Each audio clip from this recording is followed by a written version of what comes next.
अपनी सास की बहू बन चुकी हो। अभी मैंने किचन में पैर रखा ही था कि डोरबेल बजी। मैं चौकी। कमलाबाई तो आज छुट्टी पर है। नवीन को भी ऑफिस गए काफी देर हो चुकी है। फिर सुबह सुबह कौन होगा। दिल ही दिल में यह सब सोचते सोचते दरवाजा खोला तो संपदा थी। साथ में विजय भी था। विजय ने जल्दी से कहा, मम्मी मैं ऑफिस जा रहा हूँ, शाम को संपदा को लेने आऊंगा, पापा से भी मिलूंगा। मैंने कहा ठीक है बेटा, डिनर यहीं करके जाना। तो वह भी हाँ ठीक है कहता हुआ जल्दी से चला गया। उसके जाने के बाद संपदा और मैं ड्राइंग रूम में आई। संपदा काफी कमजोर लग रही थी और काफी दिनों बाद आई थी। मैंने उसके सिर पर हाथ फेरते हुए कहा, तुम बैठो मैं आती हूँ। अच्छा ऐसा करो, तुम अंदर थोड़ा लेट जाओ, मैं तुम्हारे लिए कुछ खाने को लेकर आती हूँ। नहीं मम्मी, मैं नाश्ता कर चुकी हूँ, बस आप आ जाओ, मेरे साथ बैठकर बातें करो, खाना हम मिलकर बना लेंगे। उसने कुछ उदासी से कहा, हाँ मुझे पता है, तुम्हारा नाश्ता एक स्लाइस के साथ एक कप चाय पी ली होगी। कितनी बार कहा है इस हालत में अपने खाने पीने का खास ख्याल रखा करो, दूध पिया करो, फल खाओ। लेकिन आजकल की लड़कियों की समझ में हम पुराने लोगों की बातें आती ही नहीं। रुको मैं कुछ लेकर आती हूँ। मैं किचन में जाकर उसके लिए मिल्क शेक बनाने लगी तो मुझे अपना वह समय याद आ गया जब मैं संपदा जितनी थी। और इस तरह मैं भी जब मायके आती थी तो मेरा दिल भी यही चाहता था कि माँ मेरे पास ही बैठी रहे। मैं मिल्क शेक लेकर संपदा के पास आई। उसका मुरझाया चेहरा देखकर मैं चौंक गई। पूछा, तबीयत तो ठीक है ना। मम्मी क्या होना है तबीयत को। बिल्कुल ठीक हूँ। उसकी आवाज में कुछ ऐसा था जो मुझे बुरी तरह चुभा। फिर ऐसी गुमसुम क्यों हो। मैंने कुरेदा, जो आमतौर पर मेरा स्वभाव नहीं था, लेकिन उसका चेहरा देखकर मैं खुद को रोक नहीं पा रही थी, इसीलिए पूछ ही लिया। मम्मी मैं परेशान हो गई हूँ। एक तो मेरी तबीयत खराब है, मुझे समझ नहीं आता कि क्या करूँ। मैंने उस पर चिंतित दृष्टि डालते हुए कहा, तुम अपना ध्यान रखो, खाओ पियो, आराम का समय निश्चित करो। मैं तुम्हें कितने दिनों से समझा रही हूँ। मम्मी यह बात नहीं है, मैं पहले इस बात पर हंसा करती थी कि स्त्री ही स्त्री की दुश्मन होती है, लेकिन अब इसका मतलब मैं समझ गई हूँ। क्यों, ऐसा क्या हुआ। मैंने हैरानी से पूछा। मेरी बेटी संपदा का विवाह साल भर पहले ही हुआ था। विजय हमें सभ्य और समझदार लगा था। उसके पिता भी अच्छे पद पर थे। उससे बड़ी दो विवाहित बहनें थीं। घर में आर्थिक स्थिति अच्छी थी और विजय की माँ सुभद्रा देवी मुझे ठीक ठाक ही लगी थी। देखने में तो कुछ ऐसा नहीं था। फिर ऐसी क्या बात हुई जो संपदा इतनी दुखी लग रही है। मम्मी आपको बताया था ना कि आजकल मुझसे सुबह उठा नहीं जाता, उल्टियों की वजह से बुरा हाल है।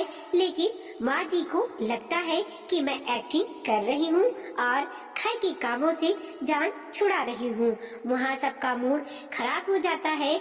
मम्मी मुझसे सहना नहीं होता। कहते कहते संपदा रोने लगी तो मेरा दिल जैसे मुट्ठी में आ गया। मैंने पूछा, और विजय, वह तो तुम्हारा ध्यान रखता है ना। हाँ मम्मी, शुरू शुरू में वह भी बहुत खुश थे, लेकिन आजकल माँ जी का मूड खराब देखकर कुछ बोलते ही नहीं। इस पर मेरा दिल और टूट जाता है। मम्मी एक लड़की के लिए उसके ससुराल में उसका सबसे मजबूत सहारा उसका पति ही होता है। अगर वह भी उसका साथ नहीं देगा तो वह कहाँ जाएगी। देखो बेटा, इन दिनों तबीयत ऐसे ही ऊपर नीचे होती रहती है, लेकिन तुम हिम्मत रखो। अगर तुम भी अपनी बड़ी बहन सुखदा की तरह अकेली रहती तो तुम्हें सब कुछ करना पड़ता।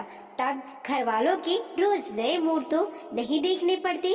रवि जीजा जी ने ऐसी हालत में दीदी का कितना ध्यान रखा था।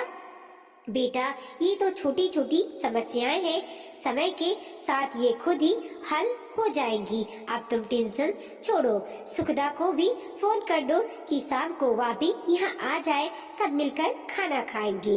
बताओ क्या बनाओ। मम्मी मेरा दिल कर रहा है आज पापा के लिए छोले बनाओ। आपको याद है ना, पापा को आपके हाथ से ज्यादा मेरे हाथ के बने छोले अच्छे लगते हैं। संपदा के हाथ में बहुत स्वाद है, या मैं भी जानती हूँ, इसीलिए मुझे उसकी घर वाली आवाज पर हंसी आ गई। मम्मी, आज कमलाबाई नहीं आई? नहीं, उसकी बेटी बीमार है, कल आएगी। संपदा मेरे पीछे पीछे किचन में आ गई। लाओ मम्मी, मिलकर काम निपटाते हैं। मैंने कहा, तुम यहाँ सब छोड़ो, तुम जाकर मेरे रूम में टेबल पर देखो, नई पत्रिका आई है, उसमें मेरी वह कहानी छपी है जो तुम्हें बहुत पसंद आई थी। मैं उसे किचन से हटाना चाहती थी। अरे सच मम्मी, वह तो बड़ी अच्छी कहानी है, मैं अभी देखती हूँ। वैसे भी मसालों की खुशबू से मुझे अजीब सी फीलिंग होती है। मम्मी, हमारे आने से आपका काम बढ़ जाता है ना? संपदा की आवाज में शर्मिंदगी सी थी। यह काम बढ़ने से मुझे और तुम्हारे पापा को जो खुशी होती है, उसका अंदाजा तुम लोगों को नहीं लगा सकती। मम्मी, मुझ पर भी कोई कहानी लिखो ना। अच्छा ठीक है, लिखूंगी। अब तुम आराम करो। और हाँ, सुखदा को फोन कर लो। संपदा मेरे रूम की ओर बढ़ी तो मैंने बिजली की तेजी से अपना काम शुरू कर दिया। हाथ अपना काम कर रहे थे और मन अपना। दो ही बेटियां हैं हमारी। यह तो ईश्वर की कृपा है जो दोनों इसी शहर में हैं। दोनों आती जाती रहती हैं। हम दोनों का काम ही कितना है, इसीलिए समय मिलने के कारण मेरा लिखने का शौक भी जोरों पर था। कई पत्रिकाओं में मेरी कहानियां छपती थीं, जिसकी सबसे बड़ी प्रशंसक और आलोचक मेरी बेटियां ही थी। नवीन तो शाम को ही आते थे। सच तो यह है कि मेरे इस शौक ने मेरे अकेलेपन को बड़ा सहारा दिया था, क्योंकि बेटियों वाली माँ को तो आदत होती है ना, हर समय घर में गपशप और रौनक का माहौल हो। इसीलिए संपदा के विवाह के फौरन बाद मैं बहुत घबराई, लेकिन फिर धीरे धीरे खुद को संभाल कर अपने आप को व्यस्त कर ही लिया था। रात में मेरी बेटियां दमाद इकट्ठे हुए। सुखदा के बेटे सौर ने खूब रौनक लगा रखी थी। नवीन दोनों दमादों के साथ बातों में व्यस्त थे। हम तीनों बेडरूम में आ गए। सौर ने नवीन की गोद में डेरा जमा रखा था। सुखदा अपने पापा की तरह हर बात साफ साफ करती थी। अब वह तो और भी बोल्ड हो गई थी, लेकिन संपदा मेरी तरह बहुत ही सोच समझकर बोलने वाली थी। इस बात का ध्यान रखती थी कि सामने वाले को कोई बात बुरी ना लगे।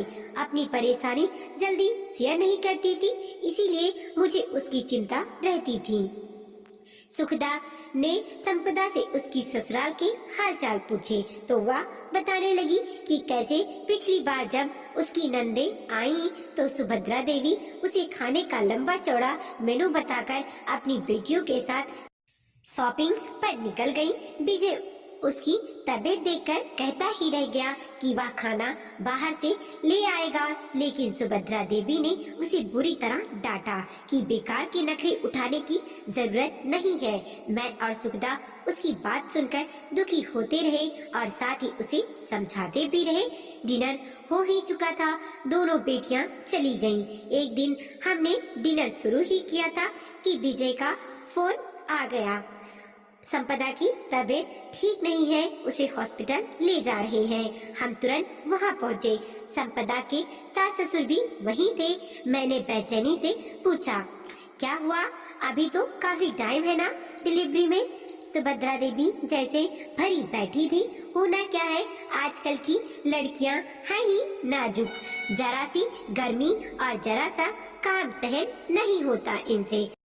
हम लोग कितना काम करते थे, ना एसी था ना कूलर। इस पीढ़ी में तो जैसे जान ही नहीं है। मैंने नवीन का उखड़ा हुआ चेहरा देखा। उनकी तो जैसे अपनी बेटियों में जान थी। सुखदा अक्सर कहती थी कितने मजबूर होते हैं लड़कियों के माता पिता भी। उनकी बेटी के बारे में ससुराल वाले ना जाने क्या क्या कह जाते हैं और वो पलटकर जवाब भी नहीं दे सकते। इतने में संपदा की डॉक्टर बाहर आई। विजय ने से कहने लगी, हालत देखी है आपने अपनी पत्नी की, इतना ब्लड प्रेशर, उनके खाने पीने का बहुत ध्यान रखिएगा। अब उसे टोटल बेड रेस्ट की जरूरत है। शाम तक आप उसे घर ले जा सकते हैं। सुभद्रा देवी से रहा नहीं गया। लो अब यह नया ड्रामा। एक तो डॉक्टरों ने इन लड़कियों का दिमाग खराब कर रखा है। बड़ी फीसें दो, लंबी लंबी बातें सुनो, बस नए जमाने के नए नए रंग। अपनी माँ की बातें सुनकर विजय शर्मिंदा सा दिखा। मैंने दबी आवाज में कहा, बहन जी आप